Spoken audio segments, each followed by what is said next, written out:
राधा वल्लभ श्री हरिवंश।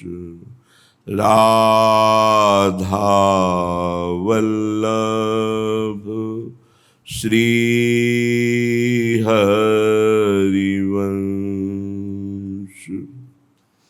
वृंदावनेश्वरी तवैव पदारविन्दम्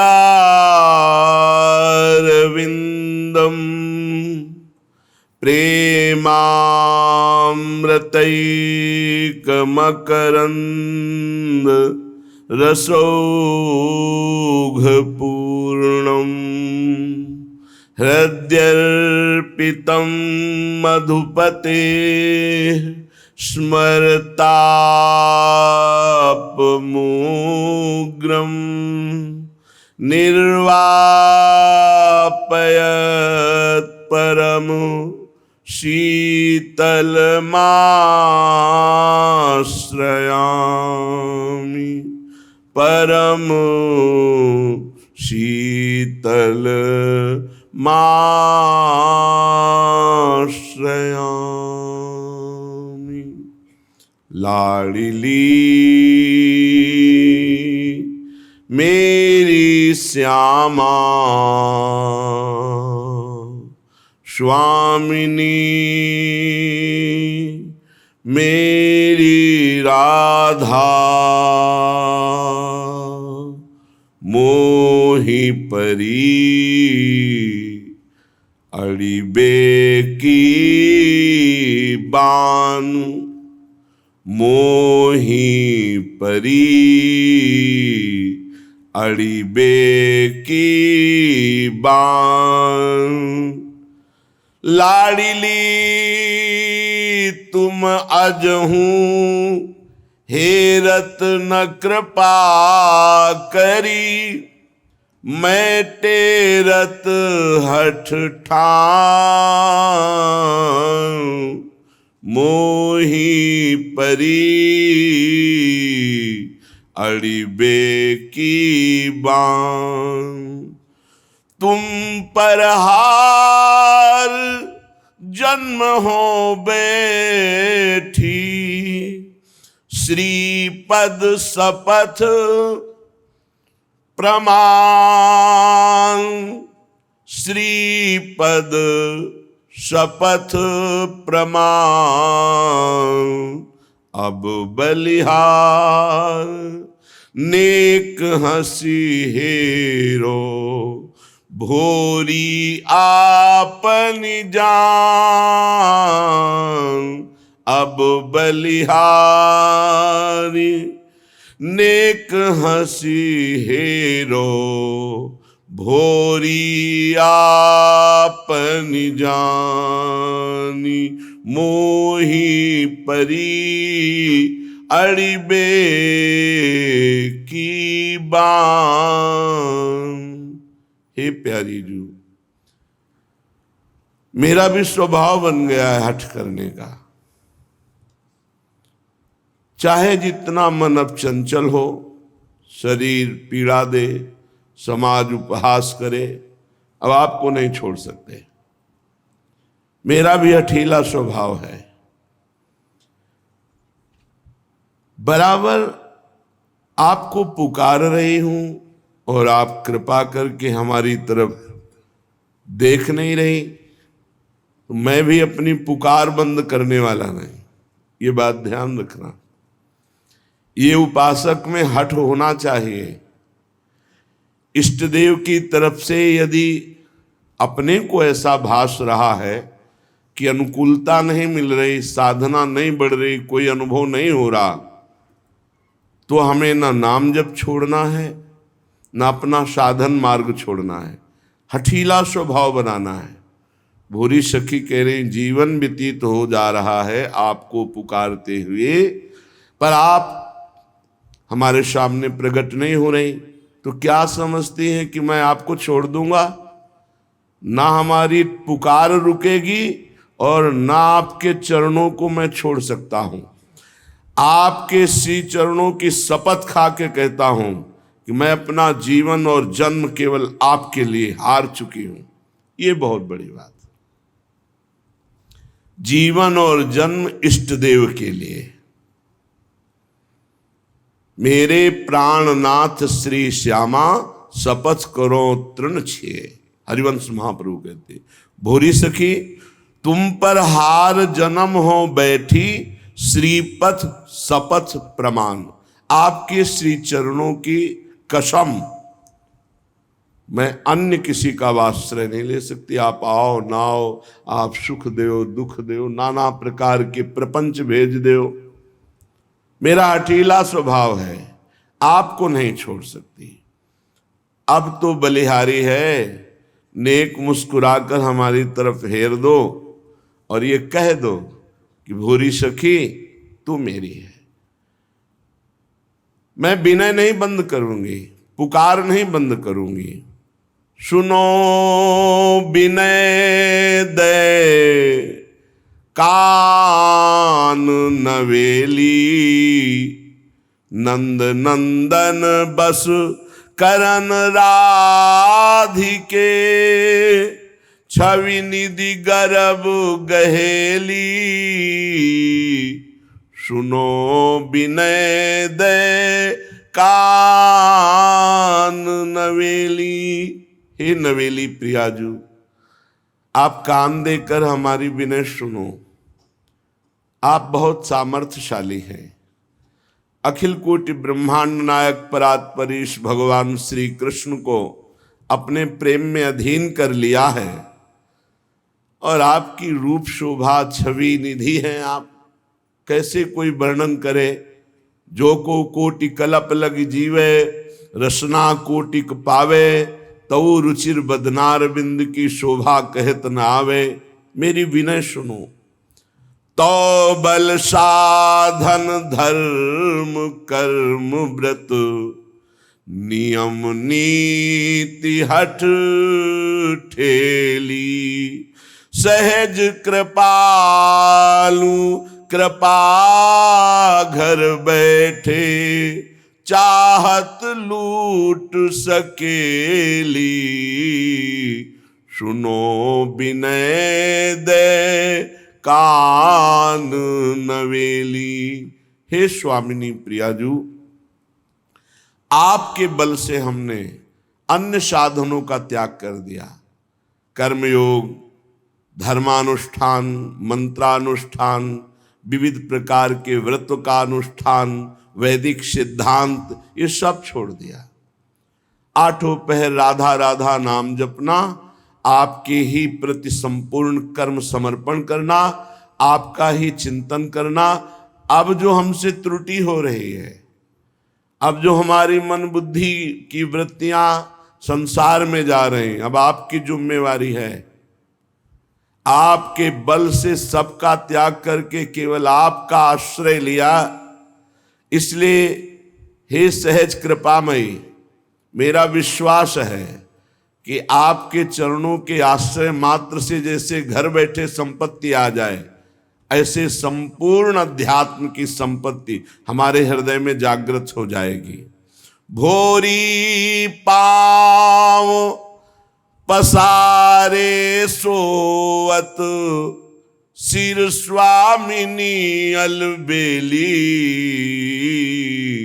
सुनो विनय दे कान नवेली। आज से मैं निश्चिंत हो गया, क्योंकि अपने जीवन का संपूर्ण भार हे स्वामिनी आपके कर कमलों में समर्पित कर दिया। अब तारो मारो, प्रपंच में रखो, प्रेम में रखो, धाम में रखो, जगत में रखो। अब आप जैसे आपको सुख मिले, जहां राखो ता रहो, मान सुख रास है। स्वर्ग नरक अपवर्ग आस नहीं त्रास है। न स्वर्ग की चाह है, न नरक का भय है, न मोक्ष की अभिलाषा है। बस पूरा जीवन आपको दे दिया हे लाडली। अब तो पांव पसार के सोता हूं आपके विश्वास पे। ये बात आ गई ना, जीत जाओगे संसार। हरिराम व्यास जी कह रहे काहू के बल भजन को काहू के आचार, व्यास भरोसे कुंवर के सोवत पांव पसार। मेरी लाडली जू का दृढ़ भरोसा हो गया तो पांव पसार के सो परम पद निश्चित मिल जाएगा, पर अन्य भरोसा ना होने पावे, भरोसा डगमगाने ना पावे। स्वामिनी जी के चरणों का दृढ़ भरोसा तभी माना जाएगा जब अन्य आस, अन्य बल, अन्य भरोस हट जाए। एक भरोसो, एक बल, एक आस विश्वास, बहुत बड़ी साधना है ये, साधारण मत समझो इसे। बहुत ऊंची स्थिति है। जिसने अन्य आस भरोसों का त्याग करके एकमात्र लाडली जू के चरणों का भरोसा ले लिया तो लालजू तो उनके अधीन है, बात बन गई। भोरी सखी कहती हे प्रियाजू, हे अलवेली सरकार, अब मेरी विनय कान देकर सुनो, मैंने अपना सर्वस्व आपको समर्पित कर दिया। हमारा जीवन, हमारा अंतःकरण, हमारे कर्म, हमारे सोच, हमारे विचार, हमारे व्रत, हमारे धर्म, सब कुछ आप हो। आपके बल से मैंने अन्य सब साधन त्याग कर केवल आपका भरोसा, आपकी आराधना, आपका स्मरण स्वीकार किया है। और मुझे भरोसा है कि मेरा काम इतने से ही हो जाएगा। इसलिए पांव पसार कर अर्थात निश्चिंत होकर मैं राधा राधा रटता हुआ जीवन व्यतीत कर रहा हूं। श्रीपाद प्रबोधानंद सरस्वती जी महाराज बहुत गूढ़ बात कह रहे हैं, इसी भरोसे से जुड़ी हुई है। यदि भरोसा दृढ़ हो गया है और आप महापापाचारे निरवधि महादुर्मति सते महाकाम क्रोधाद्यति परवसे दंभ वपुषी न सत्संग प्रणयिनी महाधर्म विमुखी मयि श्रीमद वृंदावन कुरु कृपाम नान्य शरणे। खास बात, नान्य शरणे, मैं किसी अन्य का स्वप्न में भी आश्रय अब नहीं लूंगा। ये दृढ़ निश्चय बड़े पवित्र विचार वाले उपासक के होते हैं। अन्य आश्रय नहीं, न किसी व्यक्ति का, न वस्तु का, न स्थान का, न किसी ईश्वर का, अन्य नाम रूप का। अपने इष्ट देव में पूर्ण अनन्य हो गया। ये बाजी जीत गए। बोले कैसा है वो जो अनन्य हो गया? तो बोले महापापाचार्य निर्वधि, बिना अनन्य हुए अंतःकरण पूर्ण समाहित हो ही नहीं सकता। ये बहुत जरूरी, इसलिए गीता जी में जहां भी शास्त्रों में वर्णन आया, अनन्यता का बहुत वर्णन आया है। महापापाचार्य, पापाचरण करने वाला, बोले नहीं, महापापाचरण करने वाला। और निर्वधि, कोई सीमा नहीं है कि कितना पाप कर, पाप में ही रहता है। असीम पाप करने वाला, निर्वधि असीम पाप करने वाला। महादुर्मति सते, सैकड़ों प्रकार की दुर्मति है। दुर्मति, कुमति, जो नाना प्रकार के असत आचरण कराती है, ये सबके अंदर रहती है दुर्मति। किसी को भजन सत्संग के प्रभाव से बहुत कम मात्रा में असर में आती है, और जिनको सत्संग नहीं मिला, भजन नहीं हो रहा, तो दुर्मति का ही राज्य रहता, वो समझ नहीं पाते। सुमति तो किसी किसी के हृदय में जागृत होती है। महापापाचारी है और सैकड़ों प्रकार की दुर्मति के द्वारा असत कार्य करने वाला है। और महाकाम क्रोधाद्यति परवसे दंभ वपुषी, गजब कर दिया। कामी नहीं, महाकामी है, क्रोधी है, इंद्रियों के परवश है, और दंभ धारण करता है भक्ति का, नाटक करता है भक्ति का। ना सत्संग, सत्संग से भी मतलब नहीं रखता, सत्संग में भी नहीं जाता। महाधर्म विमुखे, धर्म से भी विमुख हो गया है। पर कहीं उसको ये बात समझ में आ जाए कि अब मेरा कल्याण तो सिर्फ भगवान के धाम में ही आश्रय लेने से होगा, और वृंदावन धाम का आश्रय आवास स्वीकार कर ले और अनन्य हो जाए वृंदावन का, तो ऐसे का भी परम पद पर आरूढ़ होना निश्चित है, निश्चित। ये बड़ी गजब की बात है। साधनहीन, पापाचारी, सैकड़ों प्रकार की दुर्मति वाला, महाकामी, क्रोधी, दंभी, पाखंडी है, सब दोष हैं।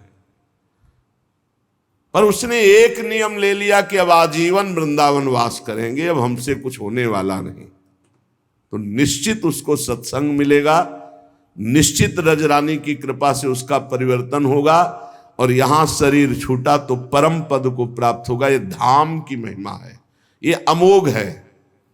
धाम का प्रभाव अमोघ है, विश्वास कर लो।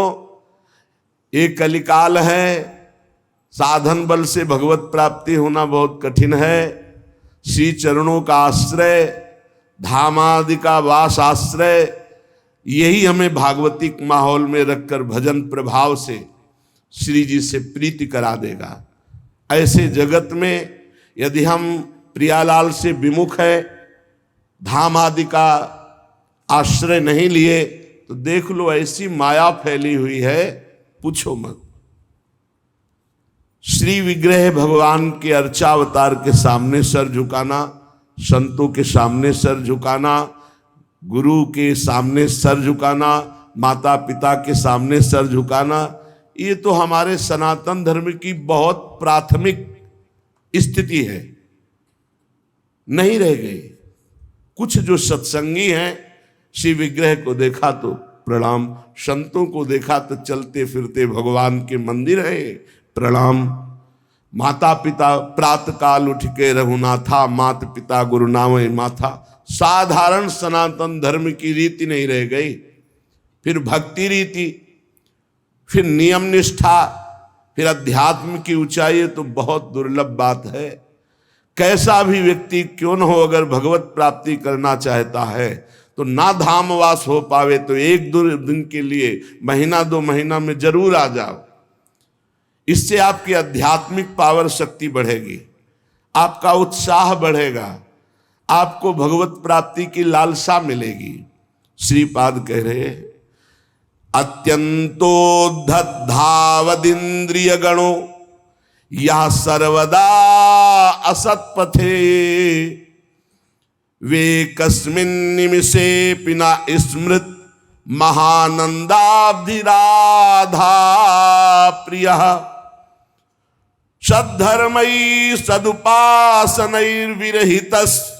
त्यक्तोऽखिलैः सद्गुणैर्, हा हा सोहम नल्पमोह उपयाम्येकं तु वृंदावनम। हा हा, ऐसे का कैसे कल्याण हो सकता है। अत्यंतोद्धत धावत इंद्रिय गणों, बड़ी उद्धत होकर प्रचंड बलवान इंद्रियां और मन ये भोगों में भाग रहे हैं। सब कोई देख लो, बहुत धोखेबाज हैं, दोस्ती का वादा करके दुश्मनी का काम करते हैं। पहले हमें सिखाते हैं कि देखो इसमें बड़ा सुख है, अगर ये वस्तु, ये व्यक्ति, ये स्थान, इसका संयोग प्राप्त कर लो, इसे भोग लो, तुम सुखी हो जाओगे। जीवात्मा इनकी सलाह में आ गया है, इसीलिए बंधन को प्राप्त हो गया। नहीं तो निर्मल है, इसमें कोई विकार नहीं है, चैतन्य घन है, ये तेजो स्वरूप, इसको कोई बांध नहीं सकता। पर सुख के लोभ से बंध गया। हमारा बंधन क्या है? सुख लेने की लालसा, सुख भोगने की चाह से इन उद्धत बलवान इंद्रिय और मन ने हमको अपना गुलाम बना लिया। चाहे जितने विद्वान हो, चाहे जितने पढ़े लिखे हो, चाहे जितना सत्संग सुनो, चाहे जितना प्रवचन कर लो, अगर भजन नहीं है, खास बात समझ लेना, तो ये इंद्रियां मन बहुत प्यार से फंसाते हैं। हमें उस समय विवेक से काम लेना चाहिए कि ये भोग तो सारा जगत भोगता है, ऐ मन, ऐ इंद्री, अब नहीं, अब तो हम प्रभु के चरणों की प्राप्ति के लिए चल पड़े, अब असत क्रिया नहीं। पर उस समय विवेक काम नहीं करता, बुद्धि ये सलाह देने लगती, चलो कुछ 5 ही मिनट की तो बात है, फिर भजन कर लेना, यमुना स्नान कर लेना, अमुक पाठ कर लेंगे, पाप नष्ट हो। ऐसे साधकों को भ्रष्ट करते हैं। संसारियों को तो जो गिरे हुए हैं उनको क्या गिरना, लेकिन जो अच्छे हैं, चलना चाहते हैं, उनको भी अत्यंतोद्धत धावत इंद्री गणों या सर्वदा असत पथे। ये इंद्रियां, ये मन ऐसा मिठास पैदा करते हैं कि जीवात्मा स्वीकृति दे देता है, चलो। अब वो बेचारा इंद्रिय और मन के उसमें फंसा हुआ दुर्गति को प्राप्त होता है। नरक आदि भोगना, जेल भोगना, ना कुछ तो अंदर जलन पैदा हो गई, अशांति, चिंता, शोक, भय। पक्का समझ लेना, जब तक ये इंद्रियां और मन सुख का प्रलोभन देकर तुमसे दस्तखत कराते रहेंगे, स्वीकृति करते रहोगे, तब तक ये बंधन मिटने वाला नहीं। श्रीपाद कह रहे हा हा सोह मन अल्प मोहा, अर्थात बहुत बड़ा मोह हमारे अंदर है, छोटा नहीं है।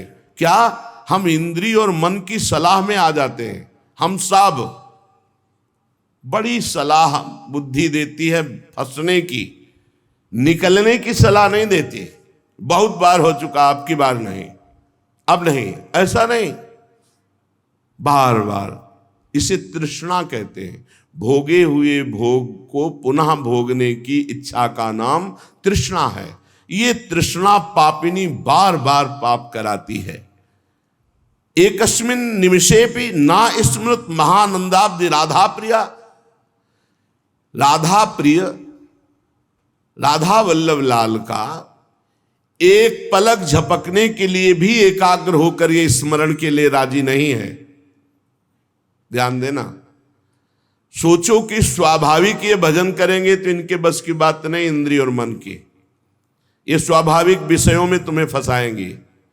एक निमिष कहते हैं पलक झपकने को। एकस्मिन निमिषेपि ना स्मृत महा आनंद राधा प्रिया। महा आनंद प्रदान करने वाले राधा रमण जी, राधा वल्लभ लाल, राधा बांके बिहारी का एक पलक झपकने के समय को भी ये प्यार से स्मरण करने के लिए राजी नहीं है। इनको जबरदस्ती भजन कराना पड़ेगा। ये जो कहते हैं मेरा भजन में मन नहीं, कोई सिद्ध हो गए क्या तुम्हारा भजन में मन लगेगा? साधक को जबरदस्ती भजन कराना है। इस जबान से राधा राधा वल्लभ श्री हरिवंश, राधा वल्लभ श्री हरिवंश, तो हृदय में भी प्रकाश ज्ञान का और बाहर सुख वैभव भी मिलेगा। यही परलोक सकल सुख पावत, मेरी सो भैया कृष्ण गुण संचु। सद्धर्मई सदुपासनैर विरहितस् त्यक्तोखिलै सद्गुणै। सद्धर्म का त्याग, सद उपासना का त्याग, अखिल सद्गुणों से युक्त जो महात्मा जन है उनका संग त्याग, ये महामुग्ध होकर के भोगों में लगा हुआ इंद्रिय मन एक निमिष के लिए भी राधा वल्लभ लाल के चरणों का चिंतन नहीं करता। हा हा, हाय हाय क्या होगा मेरे जीवन का। उपयाम्येकम तु वृंदावनम।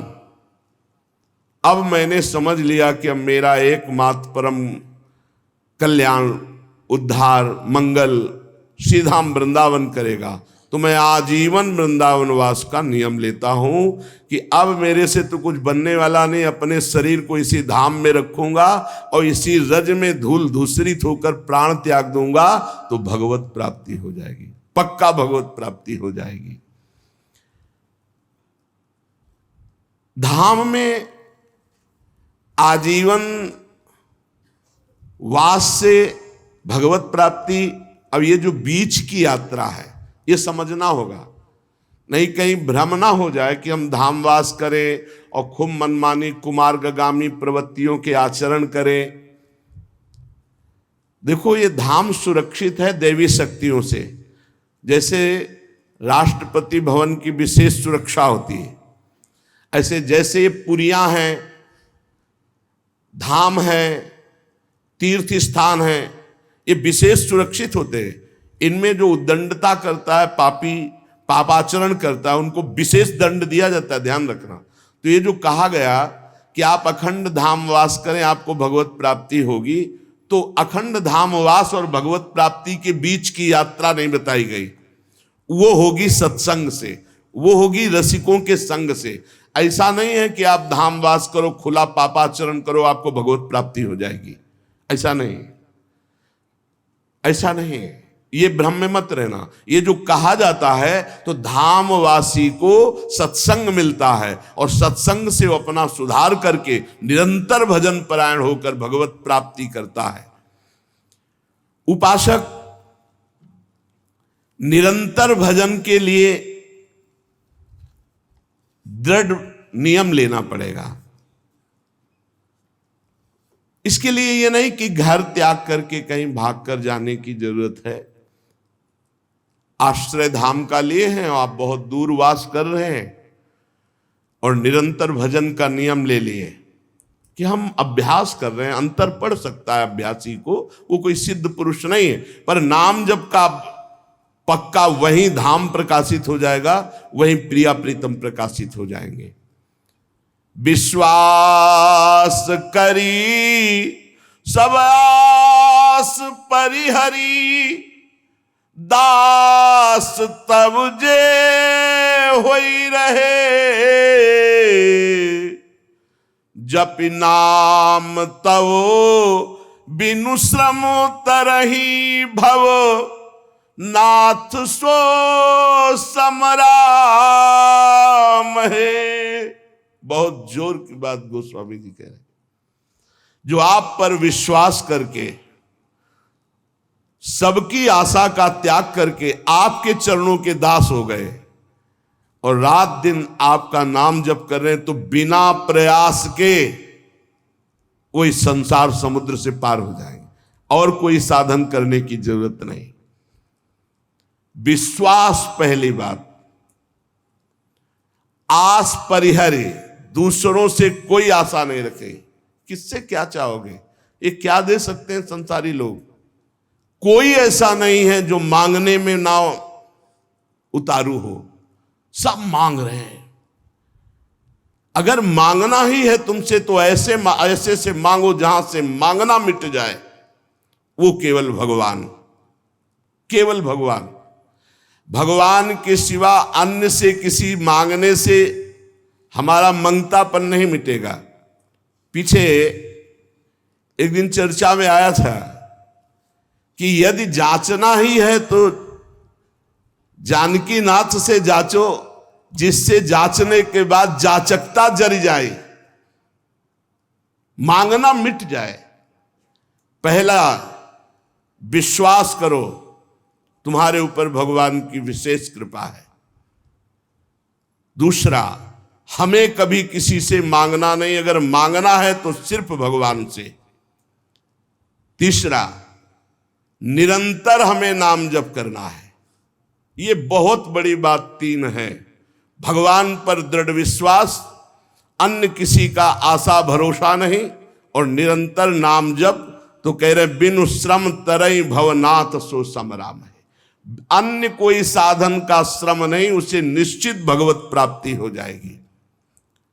भगवान पर विश्वास रखकर नित्य स्मरण करने का हमें प्रयत्न करना है, प्रयत्न करना है। जितनी हमें सामर्थ्य दी है उतना हमें करना है। आगे की बात भगवान संभाल लेंगे, पक्का समझ लो।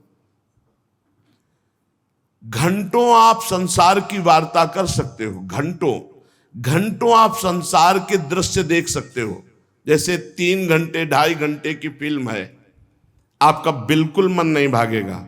लेकिन 2.5 घंटे बैठकर माला जपो, फिर देख लो क्या दुर्दशा करता है मन, परेशान कर देगा आपको। बस यही, क्योंकि जब 3 घंटे फिल्म देखता है तो सब कुछ कवर कर रहा है प्रपंच, अनजाने में, सीसीटीवी की तरह। और जब नाम जप करते हो 3 घंटे, तो वो अंदर से मन को खाली कर रहा है, मन को निर्मल कर रहा है। ये बात पकड़ लो तो हिम्मत पूर्वक डटे रहोगे, और नाम जब छोड़ोगे नहीं तो तुम्हारा मन निर्मल हो गया। और जहां मन निर्मल हुआ, निर्मल जन मन सो मोहि पावा, वो भगवान को प्राप्त कर लेता है। ये विश्वास रखो, भगवान हर समय तुम्हें देख रहे हैं। भगवान सर्व सामर्थ्यशाली है, और भगवान ने तुम्हें निमंत्रण दिया है अपने साक्षात्कार का। तभी मानव देह और साधु संग और भजन के रंग में चलने का अवसर मिला है। भगवान ने तुम्हें निमंत्रित किया, आओ परमानंद का भोग लगाओ। शब्द, स्पर्श, रूप, रस, गंध, ये सब चिदानंद में भगवान के, इनका आनंद लो।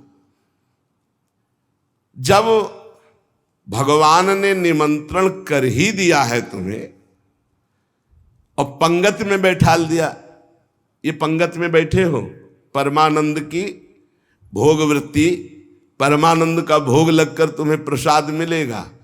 भगवत शब्द, भगवत स्पर्श, भगवत रूप, भगवत लीला, भगवत धाम का ये जो आनंद है, ये परमानंद परोसा जाएगा। आप पंगत में बैठ गए। कोई धर्मात्मा पुरुष जब तुम्हें पंगत में बैठालता है, पत्तल दोना डाल देता है, तो इसके बाद तुम्हें उबने की जरूरत नहीं, सामान भी आएगा। वो ऐसा कंजूस नहीं कि पत्तल दोना डाल के उठा दे और भगा दे। तो भगवान ने तुम्हें बुलाया, वृंदावन आए, सत्संग सुनाया, अपने मार्ग में चलने का उत्साह दिया, तो भगवदानंद की प्राप्ति भी उन्हीं की कृपा से होगी। तुम चिंता मत करो। एक और तुम्हें बात बता दें खास, यदि भगवान के आश्रित हो गए हो, अंदर से दृढ़ भरोसा भगवान का, और निरंतर भजन भी नहीं होता, तो आपको निरंतर भजन का ही फल मिलेगा। जैसे कोई आदमी लेबर को लिवा लावे, अब भाई शाम तक के कितने लोग हैं? बोले 500 रुपये। अब बैठ जाओ, यहाँ बैठ जाओ, हम आपको काम बताएंगे। और शाम तक उसने कोई काम नहीं करवाया, तो बोले उसको 500 रुपया देना पड़ेगा कि नहीं देना पड़ेगा? पक्का देना पड़ेगा ना। तो भगवान को भगवत प्राप्ति करानी पड़ेगी। बुलाया है हमको, श्री राधिका कृपा बिनु सबके मनन अगम्य। श्री जी ने वृंदावन बुलाया है। जिनको वृंदा विपिन है कृपा ते नहीं की हुए, तभी तो यहां आ पाओगे। सत्संग सुनाया, क्यों सुनाया सत्संग? हम फंसे थे संसार में, फंसे रहने देते, क्यों सुनाया? संसार का राग हटवाया सत्संग के द्वारा, क्योंकि वो मिलना चाहते हैं आपसे। इतना जब कर दिया तो अब आप अंदर से भगवान की शरणागति स्वीकार करो, अंदर से भगवान का आश्रय स्वीकार करो। भजन की कमी भी होगी तो भी भगवत प्राप्ति हो जाएगी। जैसे वो 8 घंटा काम करने वाले को 500 मिलते हैं, पर वो काम नहीं करवाया, 8 घंटा बैठाले रहा, तो बैठाले रहने के 500 रुपया उसको देने पड़ेंगे, कानूनी देने पड़ेंगे। ऐसे ही भगवान को भगवत प्राप्ति करानी पड़ेगी। काहू के बल भजन को, काहू के आचार, और व्यास भरोसे कुंवर के सुवत पाँव। आपने बुलाया है हमको। अगर आप ना घसीटते तो हम जैसे थे संसार में, देखो संसार में अपने आप में सब रमे हैं, वैसे ही हम भी रमे थे। आपने घसीटा, जब आपने घसीटा तो भगवत प्राप्ति आपको करानी ही पड़ेगी। ये हमको कहने की जरूरत नहीं, वो सत्य सच्चिदानंद है, वो करवा ही देंगे। परंतु अपने को अपने विश्वास में अटल रहना चाहिए। कल एक साधक प्रश्न कर रहे थे कि कई वर्ष नाम जप करते हो गए, अभी विकार नहीं गए, तुम कई वर्ष की बात करते हो? 2-4 वर्ष की बात करते हो। जब तक भगवत प्राप्ति नहीं हो जाती तो ये विकार धीरे धीरे कम होते हुए चिंगारी रहते हैं, खत्म नहीं हो जाते। ध्यान रखना है, हम पूरी बात अपने अनुभव की कह रहे हैं। ये चिंगारी रहते हैं, छोटे छोटे बिंदु, और अगर फूस मिल जाए तो चिंगारी को ज्वाला बनने में देर नहीं लगती। भ्रम में मत रहना, बिना भगवत साक्षात्कार के निर्विकार स्थिति नहीं होती। निर्विकारता दिखाई देती है, पर रहते हैं विकार छोटे छोटे बिंदुओं में, और जहां उसको संयोग मिला तो सिंधु होने में देर नहीं लगती। इसलिए आजीवन सावधान। भगवत प्राप्ति के लिए अन्न जल त्यागने की आवश्यकता नहीं है। बहुत बड़े महापुरुषों के वचन ध्यान से सुनना। अन्न जल का त्याग कर देने से भगवान के दर्शन नहीं हो सकते। अगर होते होते तो चलो भाई अन्न जल का त्याग कर दो तो भगवान मिल जाए, ऐसा नहीं है। ऐसा कोई शास्त्रीय नियम या संतों ने नियम नहीं बनाया आज तक कि आप अन्न जल का त्याग कर दो तो भगवान मिल जाएंगे। एक अहंकार और हो जाता है, वो अहंकार ना होने पावे। अगर हम फलाहार रहते हैं तो भजन के लिए रहते हैं, हर समय हमारा सात्विक भाव बना रहे और निरंतर भजन बने, बढ़िया बात है। पर ये अहंकार ना हो जाए कि ये तो अन्न पाते हो, मैं फलाहारी हूं, 10 भगवत प्राप्ति में बड़ी बाधा अहंकार है। निरंतर भजन और दैन्य अगर रोटी दाल पाने से होता है तो आराम से पाइए, उसी से भगवत प्राप्ति हो जाएगी। श्री भगवान की कृपा भजन से अनुभव में आती है, अन्न जल त्यागने से नहीं। भगवान के दर्शन भजन से होते हैं। जितना भजन करोगे भगवद आश्रित होकर उतने नजदीक आप पहुंचते जाओगे भगवान के। एकादश स्कंद में नौ योगेश्वर जन कहते हैं, जैसे भूखे आदमी को एक एक कवल भोजन तो तुष्टि पुष्टि क्षुधा निवृत्ति होती जाती है, ऐसे ही एक एक भजन, एक एक नाम जप संसार से वैराग्य, स्वरूप का ज्ञान और भगवान से प्रेम, ये एक एक भजन में होता जाता है। तो अब जैसे कई दिनों का भूखा है, 1 2 4 कवल पवा के रोक दो तो कुछ अनुभव नहीं होगा और भूख व्याकुल। ऐसे ही 2 4 माला कर लिए आप, काम वो भी हो रहा है 2 4 माला से ही, लेकिन आपको अनुभव नहीं होगा। अनुभव होगा जैसे वो आधा पेट भोजन कर ले और फिर स्वाद उसे खीर का सब्जी का अलग अलग आएगा, इतना भूखा कि पहले आधा पेट हो जाए। ऐसे ही हमको कम से कम 12 घंटा भजन में व्यतीत हो, तब हमारी समझ में आएगा कि नाम का स्वाद क्या है। एक एक नाम संसार से वैराग्य, भगवान से प्रेम और स्वरूप का ज्ञान प्रतिपल करा रहा है। पर बोध तब होगा जब कम से कम 12 घंटा भजन 24 घंटे में होने लगे। और जिनका 24 घंटे भजन होता है, ईमानदारी से जिनका 24 घंटे चिंतन होता है, उनको कोई प्रश्न नहीं रह जाता, उनकी कोई चाह नहीं रह जाती, उनकी कोई कामना नहीं रह जाती। अपने आप भगवत साक्षात्कार, अपने आप तत्व ज्ञान होने, भजन में बहुत बड़ा बल है।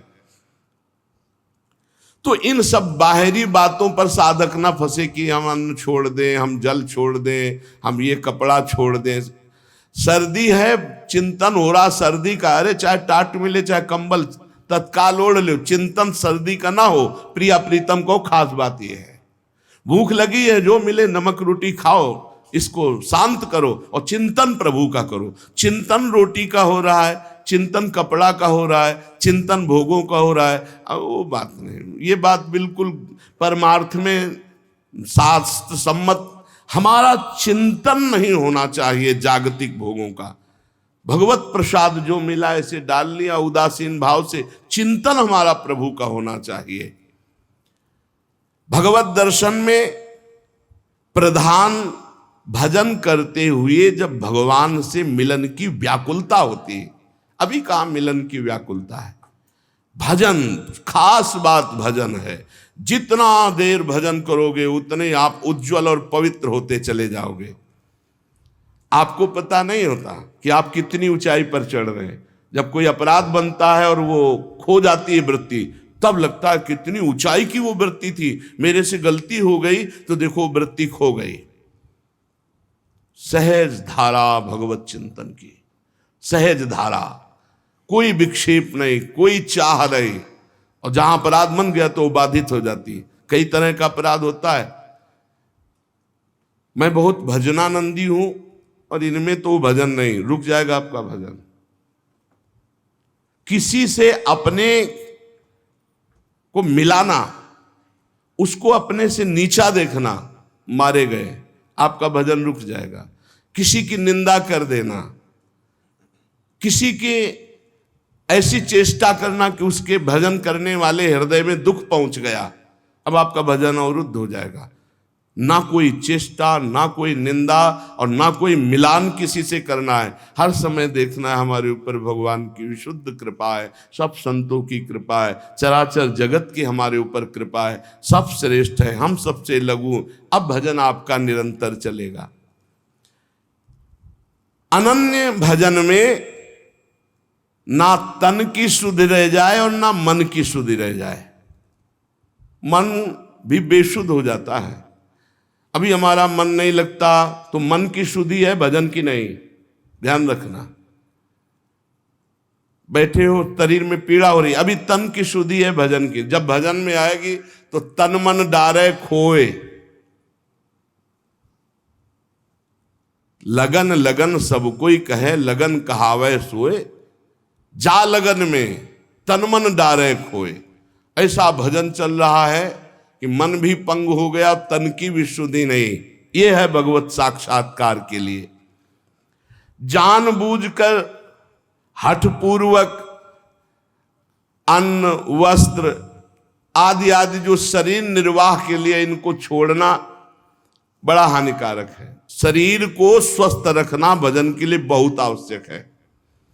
आपका शरीर स्वस्थ है, आप आराम से 2-4 घंटे आसन में शांत बैठकर मन को परमात्मा में लगा सकते हैं।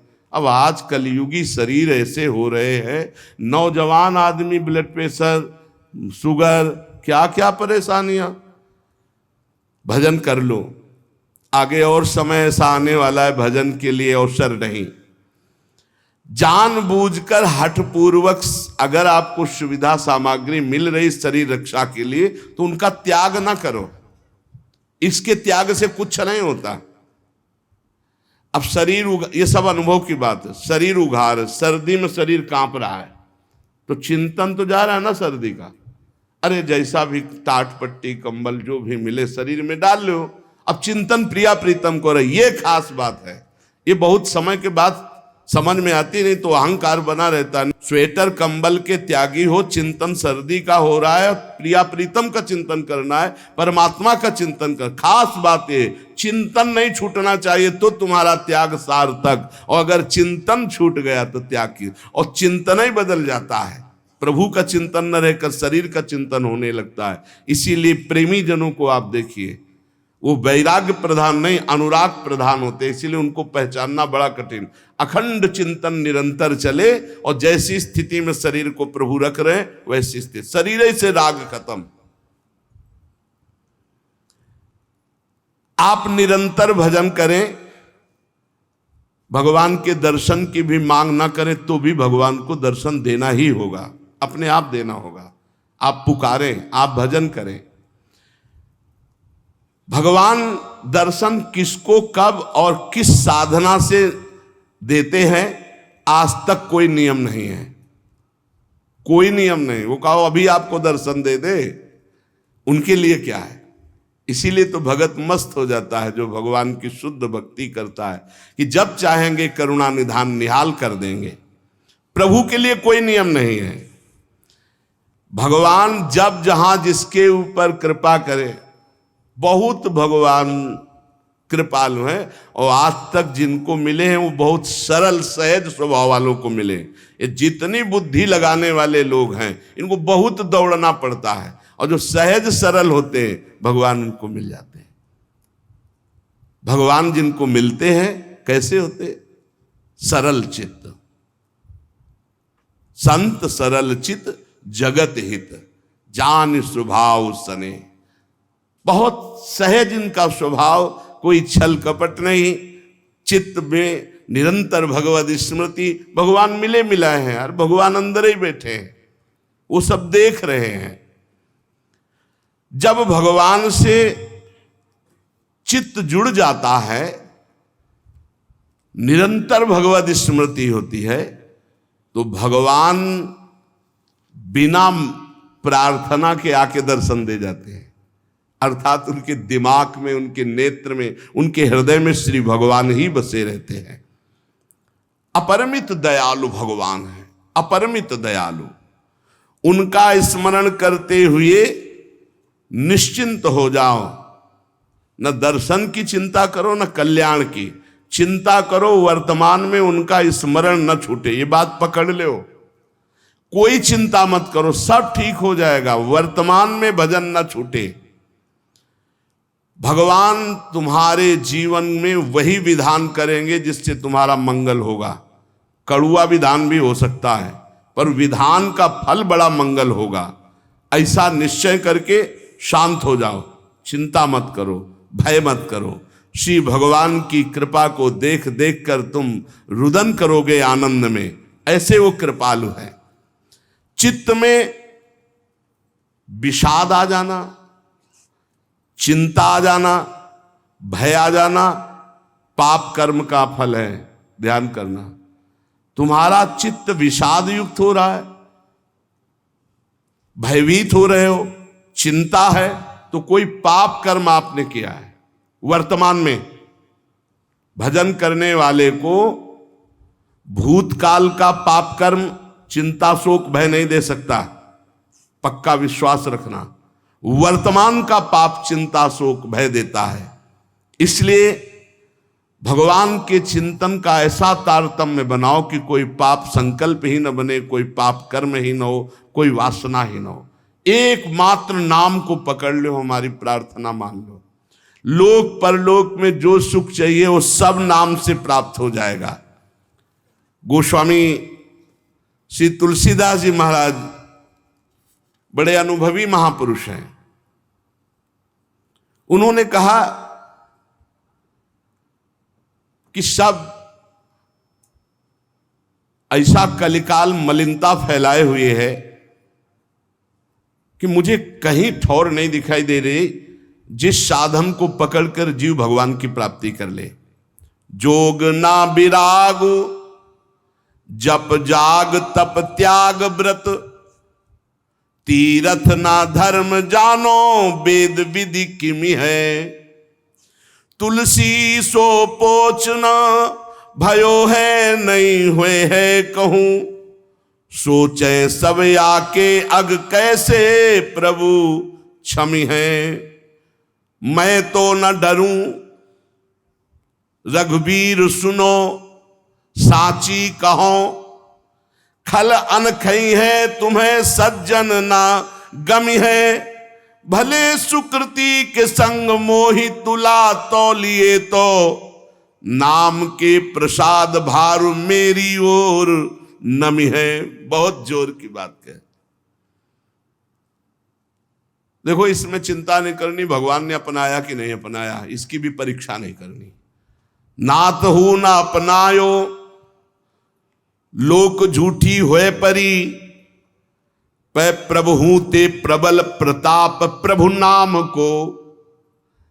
भगवान ने अपनाया कि नहीं अपनाया, इसके लिए हमें ढूंढने की जरूरत नहीं। भगवान से भी बलवान भगवान का नाम है, उसको हम पकड़े हैं। बात समझना।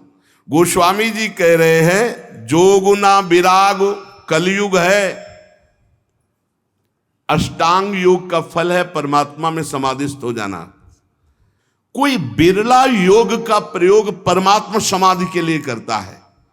नहीं, आप देख लीजिए, हम जो योग करते हैं उसका उद्देश्य क्या है? अनुलोम विलोम कपालभाति जो भी करते हैं उसका उद्देश्य क्या है? शरीर स्वस्थता। ध्यान से देखिएगा, शरीर स्वस्थता का उद्देश्य क्या है? भोग, समाधि नहीं। जो अष्टांग योग का फल है समाधि, कलयुग में नहीं रह गया। कोई बिरला होगा, हम ये नहीं कहते भगवान की सृष्टि में ऐसा नहीं हो सकता, होंगे, कोई बिरले होंगे, लेकिन प्रगट में देखने में जो आता है वो योग का प्रयोग शरीर स्वस्थता और शरीर स्वस्थता का प्रयोग भोग। आप देख लीजिए, गोस्वामी जी कहते हैं कि अब मैं देख रहा हूं कलयुग ने अष्टांग योग में भी अपना प्रवेश कर लिया, जिससे योग का फल जो चित्त वृत्ति का निरोध करके परमात्मा में समाधिस्थ होना है गया। कोई बिरला होगा। फिर कह रहे हैं न विरागु, वैराग्य, क्या वैराग्य रह गया है? जो वैरागी महापुरुष पीछे हुए हैं अब वैराग्य क्या रह गया? क्या वैराग्य रह गया है? केवल नाम मात्र का वैराग्य रह गया। वैराग्य किस बात का है? रुपया है, पैसा है, कपड़ा है, भोजन है, मकान है, व्यवस्था है, नाम मात्र का वैराग्य रह गया। वैराग्य किस बात का?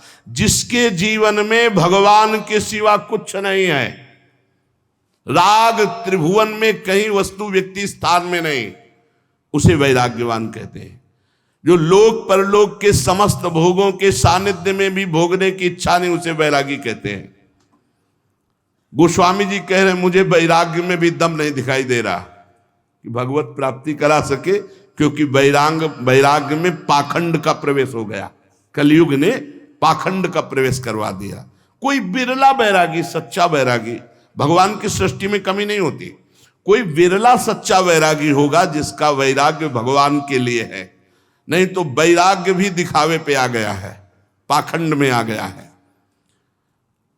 न जप, माला में हाथ है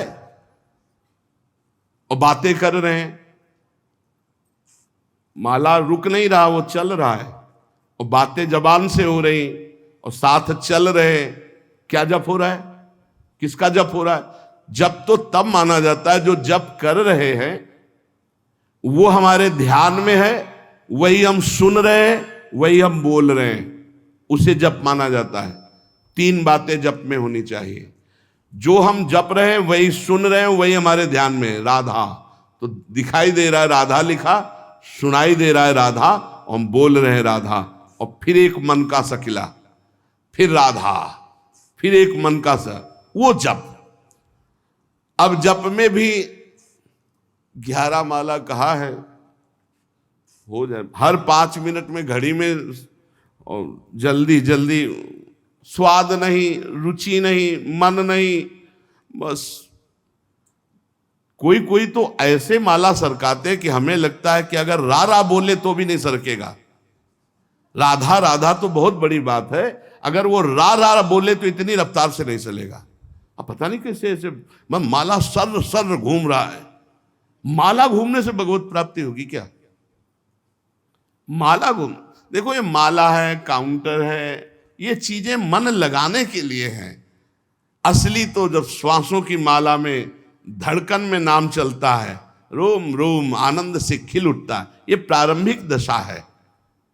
तो प्रेम प्राप्ति के लिए नेम लिया गया है, इसलिए आवश्यक है माला और काउंटर से जपना। पर वो जप इस तरह का होना चाहिए कि वही सुनाई दे, वही जो बोल रहे हो वही दिखाई दे, ऐसे तब जप किए। अब बोलो इसमें तुम बात कर सकते हो? हिम्मत नहीं कि तुम बोल सको, तुम्हारी हिम्मत नहीं कि बोल सको, क्योंकि बोलोगे तो क्रम टूट जाएगा। जब अपने लोग अभ्यास करते थे तालू में जिभ्या ऐसे लगा के ऊपर, बोलना विष जैसा लगता था, क्योंकि वो क्रम टूटेगा, वो चल रहा है। गोस्वामी जी कह रहे हैं कि जो मंत्रानुष्ठान है अब वो नहीं दिखाई देता, कलयुग का बड़ा प्रभाव है। और जाग माने यज्ञ। अब यज्ञ तो भाई बहुत दुर्लभ बात हो गई यज्ञ करना। कोई कोई महापुरुष अनुष्ठान करते होंगे, अच्छे से पूर्ण भी होता होगा, सृष्टि है भगवान की, पर अब बहुत मुश्किल है यज्ञ करना, क्योंकि त्रिकाल संध्या करने वाला मंत्रवेत्ता आचार्य और जौधान्य आदि बड़ा पवित्र, भूमि पवित्र, जजमान की वासना पवित्र, उपासना के भाव, और बड़े ही सुरक्षा से जब यज्ञ होती तब वो पूर्ण होती है। यज्ञ भोक्ता भगवान प्रसन्न होते हैं, दर्शन देते हैं, कृपा करते हैं। गोस्वामी जी कह रहे हैं यज्ञ भी बड़ा कठिन, यज्ञानुष्ठान त्रेता में पूर्ण होते थे। अब कह रहे हैं कि तपस्या, इसमें भी दंभ घुस गया, तप में दंभ घुस गया। बाहर से दिखावा की भावना आना ही दंभ कहा जाता है। तप होता है भगवान की प्रसन्नता के लिए। बहुत से महात्मा एक लंगोटी लगाए पूरा जीवन ऐसे कष्ट सहते हुए भगवान को रिझा लिए, आज भी हैं, पर प्रायः तपस्या में दंभ घुस गया है, दिखावा घुस गया है। उससे तपस्या का फल और भगवान तपस्या समर्पित करके दैन्य होने से भले मिल जाए, नहीं तपस्या से भगवान को नहीं खरीदा जा सकता। तप के द्वारा भगवान को खरीदा नहीं जा सकता। तप में शक्ति संचय होती है, पर अहम त्याग करके वो तप भगवान को समर्पित कर दे तो भगवान की प्राप्ति हो जाए। पर शुद्ध तप, तप का अर्थ होता है ताप सहन करना। जैसे काम हमारे हृदय में ताप देता है, क्रोध हमारे हृदय में ताप देता है, लोभ मोह देता है, इनको हम सह जाएं। अपने धर्म में चलने पर जो कष्ट होता है उसे सह जाने को तपस्या कहते हैं। बोले वो भी दिखावा हो गया है, दिखावा हो गया है। भगवान जानते हैं तो हम दिखावा किसके लिए कर रहे हैं? तो तप में दिखावा, दंभ घुस गया। और बोले जो त्याग है, जोग न विराग जप जाग तप त्याग, त्याग कहते हैं हमारे हृदय में भगवत प्राप्ति की लालसा हुई है, जानबूझकर सारे भोगों का, सुख सुविधाओं का त्याग करके असुविधा युक्त जीवन, भगवान के लिए सब सुविधाएं हैं, असुविधा युक्त जीवन। त्याग का जब तक अहम होता है तो ना संतों में और ना भगवंत में द्रवण क्रिया नहीं होती, ध्यान रखना। उनका हृदय तभी द्रवित होता है जब त्याग का, अहम का भी त्याग हो जाए। कई बार सत्संग में सुनाया है, पूरे भारत की नदियों का भ्रमण करके फलाहार दुग्ध आदि से जीवन व्यतीत करते थे। उनको जब सुनने को मिला महाप्रभु चैतन्य देव की महिमा की कीर्तन में अमृत बरसता है, तो उन्हें लगा कि जब मैं जाऊंगा तो मैं त्यागी हूँ, समस्त तीर्थों का अवगाहन किए हूँ, फलाहार दुग्धाहार रहता हूँ, तो महाप्रभु गले से लगा लेंगे। कीर्तन में पहुंचे, जे भी पहुंचे तो महाप्रभु का कीर्तन रुक गया और कहा कौन बहिर्मुख पुरुष आ गया जिससे कीर्तन का रस सूख रहा है? और वही आए हुए थे। बोले हटाओ इनको, हटा दो। अब वो जो दूर जा करके खड़े हुए और रोने लगे कि प्रभु क्या मुझ जैसे अधम का आपके चरणों में कोई स्थान नहीं मिलने का? अगर आप जैसे महापुरुष, अंदर से प्रार्थना करते हैं, आप जैसे महापुरुष मुझ जैसे अधम को स्वीकार नहीं करेंगे, फिर मेरा उद्धार कैसे? महाप्रभु दौड़ पड़े और जाके गले से लगा लिया और कीर्तन में उन्मत्त कर। अहम का त्याग, त्याग की स्मृति का त्याग, दैन्य भाव। तो त्याग का भी महत्व भगवत प्राप्ति नहीं करा सकता। तीरथ न धर्म जानो वेद विधि किमि है। अब तीर्थ, ध्यान देना, आप कलयुग की चाल का ध्यान देना, आप सब हृदय वाले हैं। घर गृहस्थी में उतने पापाचरण की वृत्ति नहीं आएगी जितना तीर्थ में आने की संभावना है। क्यों आने की संभावना है? कलयुग की कुचाल है कि यहां का पाप वज्र की तरह होगा, तुम्हारी दुर्गति होगी। ब्रह्मा जी के 4 ये युग पुत्र हैं, सतयुग, त्रेता, द्वापर, कलयुग। सतयुग से कहा मैंने सृष्टि की रचना में नरक की रचना की है, उसका भी ध्यान रखना, कुछ लोग उधर भी जाना चाहिए। बोले प्रभु हमारे राज्य में कोई नरक जाए असंभव, आपकी इस आज्ञा का पालन नहीं हो पाएगा। सतयुग ने कहा। त्रेता से, तो त्रेता ने कहा बड़े भैया का अनुसरण करेंगे। द्वापर से कहा तो द्वापर ने कहा हम आज्ञा पालन करने की सम्यक चेष्टा करेंगे, आपकी आज्ञा का पालन हो कि कुछ लोग जो अधर्माचरण करेंगे वो नरक भेजे जाएं। सतयुग में अधर्माचरण, त्रेता में। कलयुग से कहा तो उनका बड़े भैया ने जैसे साफ जवाब दे दिया आपको कि हमारे राज्य में भूल चूक से कोई चला जाए नहीं, नरक नहीं जाएगा। तो वही हम उत्तर देते कि हमारे राज्य में भूल चूक से कोई स्वर्ग या परम पद चला जाए, सबको नरक भेजेंगे सीधे। कलयुग सीधे हाउसफुल नरक, चिंता मत करो महाराज, आज्ञा का पालन हम करेंगे। हर जगह तीर्थयाटन में व्यसन, व्यभिचार, छल कपट, चोरी ये निषेध है, पर लोग तीर्थ याटन में जाकर के ऐसे अपराध ज्यादा कर देते हैं। नशा करना, व्यभिचार करना, चोरी करना, क्रोध करके लड़ाई कर लेना, किसी तीर्थवासी को पीट देना, अपमान कर देना, ऐसे बहुत तरह से। हम एक बार सत्संग में प्रार्थना की थी, जो निषिद्ध कार्य करते हैं हम उनके सपोर्ट में नहीं बोल रहे हैं। निषिद्ध कार्य करने वाला चाहे तीर्थवासी हो चाहे बाहर का भी हो, वो अपराधी है, वो दंड के योग्य है, कोई भी हो।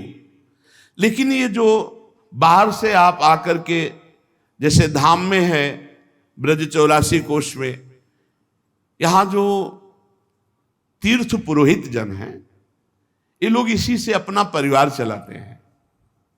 आपको 4 जगह दर्शन कराएंगे, तो आप उनको 100, 50, 200 जो दे दिए, उसी से वो परिवार चलाते हैं। अपने जैसे सैकड़ों महात्मा उनके घरों में भिक्षा मांगने जाते हैं, उनको वो रोटियां देते हैं।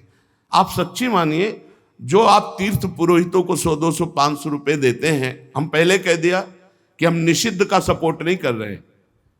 हो सकता है कोई इसमें निषिद्ध हो, जो धन का दुरुपयोग करता हो, लेकिन प्रायः हमारे ब्रजमंडल में सैकड़ों हजारों संत ब्रजवासियों के घर से रोटी मांग के खाते हैं। इनके कोई खेती नहीं, इनके और कोई धंधा नहीं। आप सच्ची मानिए, ऐसे को हम सैकड़ों को जानते हैं, क्योंकि 20 वर्ष हम माधुकरी पर जिए हैं। उनके घरों में जाओ तो घी की चुपड़ी रोटी देते हैं। उनका कोई व्यापार नहीं, किसी किसी के व्यापार हैं, नहीं खेती भी नहीं है, यही है। तो आप लोग जैसे आए 100, 200, 500 दे दिए किसी को, उनसे उनका परिवार चला, और 2-4 संतों को ऐसे को रोटी मिली जो आपके परिचय में नहीं, आप उनकी सेवा नहीं कर सकते। वो आपके प्रारब्ध का क्षय करेगी, वो आपके पुण्य को बढ़ाएगी। तो यहां ऐसा, जिसे आप अपनी सरल भाषा में पंडा कहते हैं, पुजारी कहते हैं, तीर्थ पुरोहित करते हैं, इनके प्रति दोष दर्शन मत कीजिए। इनको आप कहीं ऐसा ना सोचिए कि ये कितना दे दोगे आप एक होटल में जाते हैं मनोरंजन के लिए, लाखों रुपए खर्चा कर देते हैं। आप धाम में आए हो और रंगनाथ जी, निधिवन, सेवा कुंज 4 जगह दर्शन करा दिए, आप समझ रहे हो। और उनके घरों में आपके द्वारा दिए हुए पैसे से संतों को मधुकरी जाती है, संतों की सेवा होती है।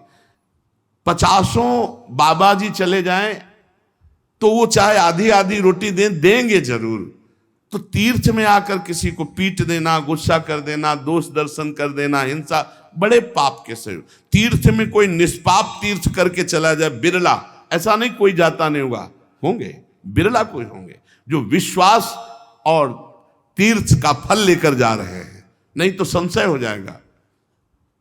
आपको पहले पुण्य फल मिलता है विश्वास से। ओहो, मैं धाम आया, बहुत बड़ी कृपा, अब तो हम निष्पाप हो गए क्योंकि भगवान के धाम के दर्शन हो रहे। एक बार भगवान शंकर और पार्वती जी हरिद्वार में देखा कि पर्व था, तो सब गंगा स्नान करे। पार्वती जी ने कहा, ये सब लोग निष्पाप हो रहे हैं, देखो देवी भागीरथी में स्नान कर रहे हैं। तो उनका सब तो निष्पाप नहीं हो रहे, क्योंकि सबका विश्वास इस कोटि का नहीं है कि मैं गंगा स्नान करने से निष्पाप हो रहा हूं। भाव फल यहां प्रदान करता है तीर्थ अवगाहन में। भाव फल एक चीज नाम है जिसमें तुम्हारा भाव और कुभाव नहीं देखा जाता, लेकिन तो तीर्थ आदि में श्रद्धा और भाव तुम्हारा कार्य करता है।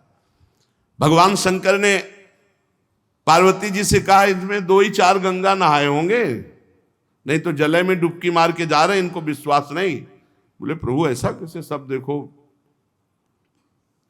फिसल करके गिरने का ऐसा नाटक, वयोवृद्ध और माता पार्वती जी, और उनको सिखा दिया आपको ऐसा बोलना है। तो जो गंगा नहा के निकलता, बोले भैया हमारे पति फिसल कर गिर गए, मेरी सामर्थ्य नहीं कि अकेले उठा, तो आप निकाल कर गड्ढे से बाहर कर दें। तो जब सुनो, हमारे पति निष्पाप हैं, अगर पापी पुरुष छुएगा तो भस्म हो जाएगा, इसलिए लोटा उठाते चले जाते, कौन झंझट में फंसे भाई, पाप तो किए ही हैं संसार में, और अगर छुआओ कहीं कुछ तो नहीं। एक आदमी ऐसे गंगा गंगा गंगा डुबकी लगाई, गंगा जल लोटे मिले, तो उन्होंने कहा भैया हमारे पति को निकाल दो, ये फिसल के गिर गए, मेरी सामर्थ्य नहीं, पर निष्पाप पुरुष ही छू सकता है हमारे पति को, क्योंकि वो निष्पाप। अरे बोले मैया गंगा नहा के आ रहे हैं, अब भी तुम्हें कोई शक है? और महादेव जी को पकड़ा और बाहर फिर चला गया।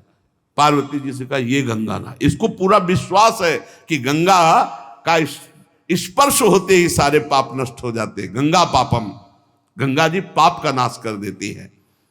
तो तीर्थयाटन भी लाभ ले पाना बहुत कठिन है। व्यसन, व्यभिचार, क्रोध, हिंसा बहुत बाहुल्यता है, छल कपट बहुत बाहुल्यता है। कोई बिरला तीर्थ का फल उगान करके, बिरला कोई। अच्छा, उसमें भी जो गया और फिर इसके बाद यश कीर्ति वर्णन कर दी कि वो गए थे प्रयागराज। अरे भाई ठीक, हम 3 बजे पर्व पे डुबकी मारी, 500 रुपया दान किया, 4 ब्राह्मणों को अब वो सब निकल के खाली हो रहा है। तो तीर्थयाटन से भी भगवत प्राप्ति हो जाए, गोस्वामी जी कहते कलयुग है बड़ा मुश्किल। जो हमारे 4 आश्रम हैं, बड़ी महिमा है इनकी, ब्रह्मचर्य, गृहस्थ, वानप्रस्थ और सन्यास। ब्रह्मचर्य आश्रम, गृहस्थ आश्रम, वानप्रस्थ आश्रम और सन्यास आश्रम, और 4 वर्ण व्यवस्था है। वर्ण और आश्रम चारों व्यवस्थाएं भंग है।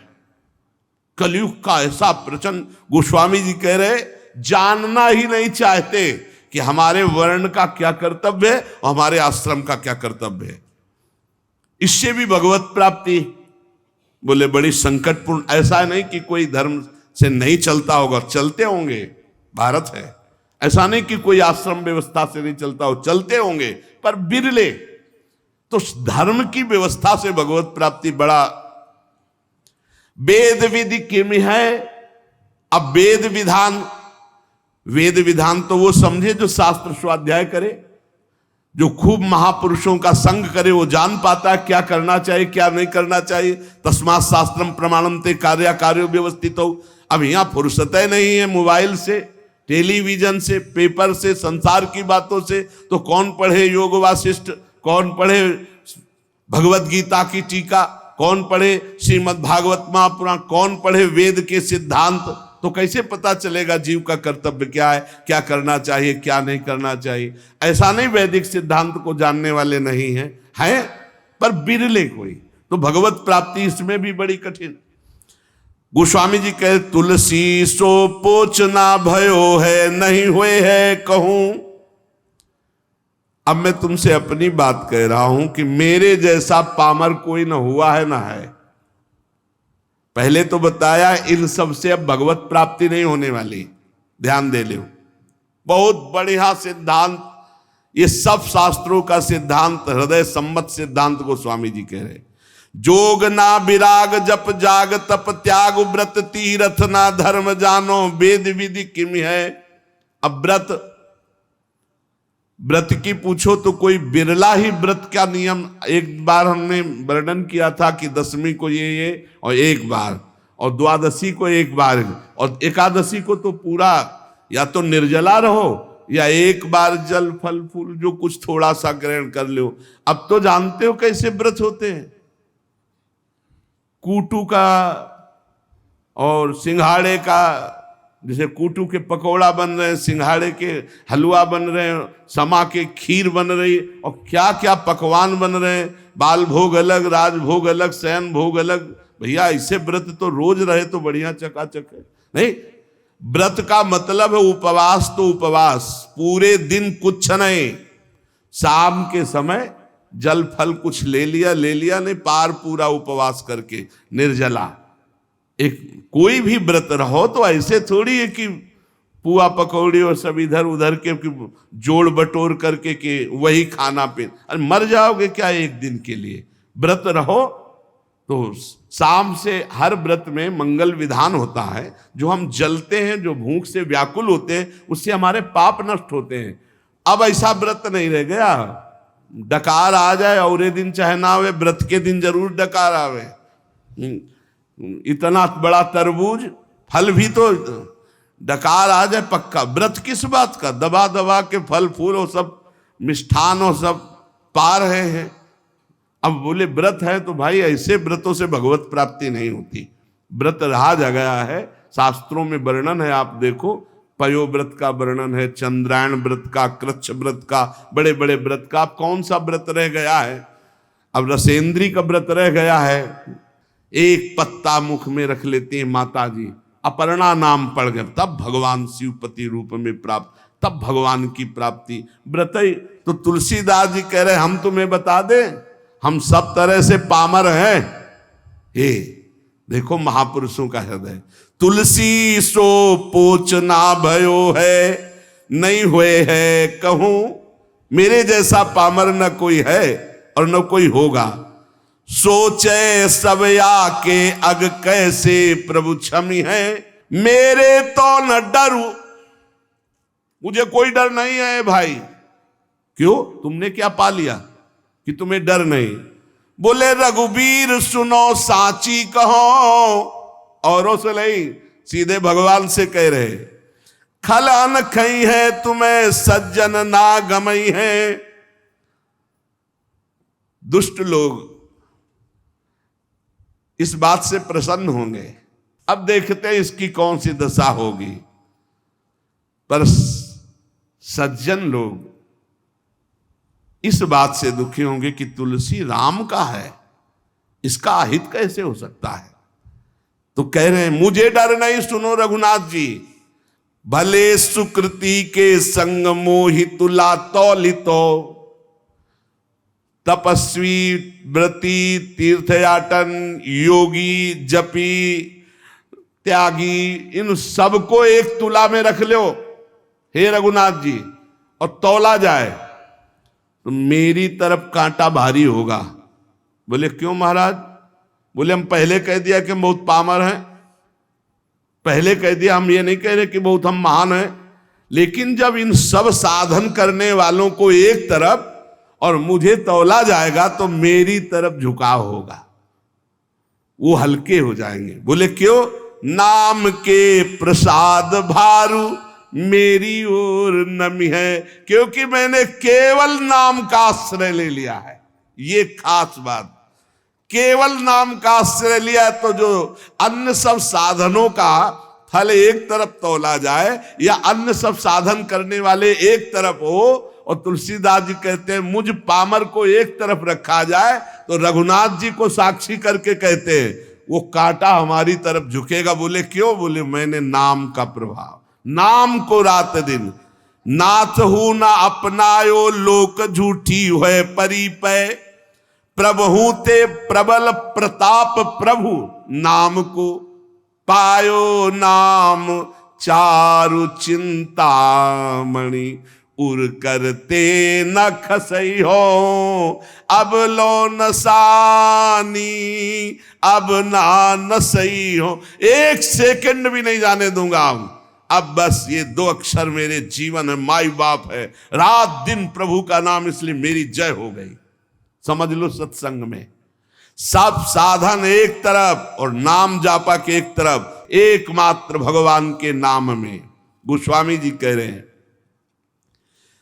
जागिए न सोइए बिगोइए जन्म जाए, दुख रोग रोइए कलेश कोह काम को, राजा रंक रागी और विरागी भूरी भागिए, अभागी जीव जरत प्रभाव कलि बाम को, तुलसी कबंद कैसो धाई वो विचारु अंध, धंध देखियत जग सोच परिणाम को, सोई बो जो राम के स्नेह की समाधि सुख, और जागबे जो जीह जपे नी के राम नाम को। इस कलयुग ने सबकी बुद्धि को भ्रष्ट कर दिया है। हरिवंश महाप्रभु कहते पाए जान जगत में सब जन, कपटी कुटिल कलयुगी टंचु, सबकी बुद्धि में कलयुग अपना प्रभाव दिखाए। गोस्वामी जी कह रहे हैं इस संसार में ना तो कोई जाग रहा है और ना सो रहा है, अब प्रपंच में फंसे। बोले नहीं, जागते भी हैं सोते हैं। तो गोस्वामी जी कह रहे हैं हम जागना किसे कह रहे हैं और सोना किसे कह रहे हैं? बोले जागिबो जो जीह जपे नी के राम नाम को, और सोईबो जो राम के स्नेह की समाधि सुख। सोना किसे कहते हैं? भगवान के चिंतन में डूबा हुआ आनंद मगन कब निद्रा में चला गया, फिर जगा भगवान के चिंतन, इसे सोना कहते हैं। बोले संसार के जीव न सोना जानते हो न जागना, और जागना किसे, जब चेतना में है तो हर समय जबान से नाम जप कर रहे हैं। गोस्वामी जी कह रहे ये कलयुग है, जीवन का जीवन पूरा व्यर्थ नष्ट कर रहा है कलयुग। मनुष्य के दुख शोक रोग रो रहे हैं, जिंदगी बर्बाद हो रही, काम क्रोध क्लेश ये सब के हृदय में बाढ़ आ रही है। राजा रंक रागी विरागी भागी अभागी सबको कलयुग ने अपने में ग्रसित कर लिया है। कुटिल कलयुग का ऐसा प्रभाव है कि सबको अंधा कर दिया है। वह धंधा दसेंद्री जनेंद्री का, ईमानदारी से देख लो, खूब बढ़िया खाने को मिले भोगने को मिले, अंधा कर दिया। ना ये चैन से सो पा रहे हैं ना जाग पा रहे हैं। चैन से सोना है भगवान का चिंतन करते हुए, भगवान के चिंतन में सोना, और जागना है रात दिन नाम चल रहा है, यही जगना है। गोस्वामी जी कह रहे हमारे ऊपर कलयुग होश में नजर मत डाल देना। सुनिए कराल कलिकाल भूमिपाल तुम जाय घालो चाहिए कायदो राखे ताय को। ए महिपाल हो तुम, कलयुग तुम्हारा राज इस समय फैला हुआ है, तुम राजा हो मानते हैं, तुम सबको नष्ट कर रहे हो ये भी जानते हैं, सबको बुद्धि भ्रष्ट। सब में कौन बचा है, जो सोता है भगवान का चिंतन करके, जगता है भगवान का चिंतन करके और हर समय नाम जप करता रहता, उसके ऊपर कलयुग का प्रभाव नहीं पड़ेगा। सुनिए कराल कलिकाल भूमिपाल तुम जाय घालो चाहिए कायदो राखे ताय को। जिसको तुम नष्ट करना चाहो उसे कोई बचा नहीं सकता भगवान के सिवा। अरे बुद्धि बदल दी महाराज परीक्षित की, जो गर्भई में भगवान का दर्शन किए थे, मरा हुआ सांप ऋषि के गले में ऐसे विनोद में डाल दिए। वो विनोद है, वो समाधिस्थ महात्मा है, इतने बड़े पूज्य महात्मा, उनके गले में एक मरा हुआ सांप डाल दिया। बुद्धि खराब कर देता कलयुग। गोस्वामी जी कह रहे देखो मैं कोई अहंकार से नहीं कह रहा, ए कलयुग हाँ तो दीन दूबरो बिगारो ढारो रावरो ना मैं हूं ते हूं ताहि को सकल जग जाहि को। वैसे बहुत दीन हूं बहुत दूबरा हूं, पर ऐसा मत समझ लेना मैं बहुत बड़े का हूं। ए कलिकाल साची कहो कलिकाल कराल में ढारो बिगारो तिहारो कहा है। काम को कोह को लोभ को मोह को महिषोआन प्रपंच रहा है। हौ जगु नायक लायक आज पे मेरी ओ टेव कुटेव महा है। जानकी नाथ बिना तुलसी जग दूसरों सु करी हो ना हा है। तू अपना इतना प्रभाव बढ़ा लिया, सारे जगत को काम क्रोध लोभ कपट मोह हिंसा दंभ पाखंड मदिरा पान मांस खाना व्यभिचार करना फैला दिया तूने। पर मैं हाहा तेरे से नहीं खा सकता, मैं रघुनाथ जी कहूं देख तू मेरा कुछ नहीं बिगाड़ सकता। क्यों? भागीरथी जलपान करो और नाम द्वय राम के लेत नितय हो। मोको न लेनो न देनो कछु कल भूल न रावरी और चितय हो। रोज भगवान का गंगा जल पान करता हूं चरणामृत, और जितना बना 2-4 नाम जप कर लेता हूं। कलयुग होश में हमारी तरफ देख मत लेना तुम। जान के जोरी करो परिणाम तुम्हें पछतई है पै मैं न भितई हूं। तुम्हें बता दे कि अगर हमारी तरफ देखा कुछ उपाय किया हमारे नष्ट करने का, तो मेरा तो कुछ बिगड़ेगा नहीं, मैं डरूंगा नहीं, लेकिन हो सकता है तुम्हारा बिगड़ जाए। बोले कैसे? बोले ब्राह्मण जो उगल्यो उर्गारी हो त्यों ही तिहारे हिये ना हितई हो। महामहिम गरुण जी ने जब एक भोजन आहार एक जगह लिया तो उसमें एक ब्राह्मण भी आ गया, ब्रह्म ऋषि। तो आंख पैदा हो गई गरुण जी के तालू पे, तत्काल उगल दिया। बोले समझ लो जो भगवान का भजन करते तो गरुण जी नहीं लील पाए तो एक कलयुग तू क्या बिगाड़ लेगा। भगवान का चरणामृत पान करता हूं, 2-4 जो बना वो राम राम जप लेता हूं, क्योंकि मैं रघुनाथ जी का हूं। ये ठसक रोज भगवान का चरणामृत पान जो करता है और जो नाम जप करता है कुछ नहीं बिगड़ेगा। जिते विनायक शुभ अशुभ विघ्न, सेवक जी महाराज, जिते विनायक शुभ अशुभ विघ्न करे नहीं कोई, विघ्न करे नहीं कोई, डरे कलिकाल कष्ट भय, हरे सकल संताप हरस हरिनाम जपत जय। जो भगवान नाम जप कर रहा है उसकी सदा जय होती है। नाम जप करो, रोज भगवान का चरणामृत पियो, प्रिया प्रीतम का चरणा, ये गंगा जल क्या है? गांगम वारि मनोहारि मुरारि चरणच्युतम त्रिपुरार शिरश्चारि पापापहारि पुनातुमाम। कई बार सत्संग में कहा चरणामृत का नियम ले लो, बिना चरणामृत के भोजन मत करो। पहले चरणामृत जाएगा प्रभु का, तब भोजन पाएंगे। ऐसा नियम लिए हो? सुबह होते ही पहला बात होनी चाहिए चरणामृत अपनी जिह्वा पे जाए। भागीरथी जल पान करो और नाम द्वे राम के लेत नितय हो। देखो, बोले जो बना हमसे 2-4 बार नाम ले लेता हूं, भगवान का चरणामृत पीता हूं, गंगा जल पीता हूं। ए कलिकाल, हमारी तरफ देख मत लेना, और नहीं देखेगा कलिकाल। नाम जब चल रहा है बुद्धि भ्रष्ट नहीं होगी, नहीं भ्रष्ट कर देगा। कलिकाल ने बुद्धि को भ्रष्ट कर दिया। बिना धर्म के, बिना भगवत भजन के पशु की तरह जीवन व्यतीत हो रहा है। ना मुख में तेज है, ना हृदय में दया है, वही असत आचरण फैलते चले जा रहे हैं। सबसे प्रार्थना है, अगर इस कलिकाल में कृष्ण सिद्धि प्राप्त होती है तो केवल नाम जप से प्राप्त होती है, मान लेना। ये शास्त्र सम्मत बात कहते हैं। कृतयुगे ध्यायते विष्णुम तेतायाम यजते मखई द्वापरै परिचर्यायाम कलौ तद्धरि कीर्तनात्। कलयुग केवल नाम आधारा, सुमिर सुमिर नर उतरे पारा। गोस्वामी जी महाराज कह रहे हैं, मैंने भगवान के नाम के बल से विजय प्राप्त कर ली कलयुग पर, माया पर। मेरे जाति पात ना चाहो काहू की जाति पात, मेरे को काम को नाहू काहू के काम को। लोक परलोक रघुनाथ ही के हाथ, सब भारी है भरोसो तुलसी के एक नाम को। अति ही अयाने उपखानो नहीं बूझे लोग, साही को गोत गोत होत है गुलाम को।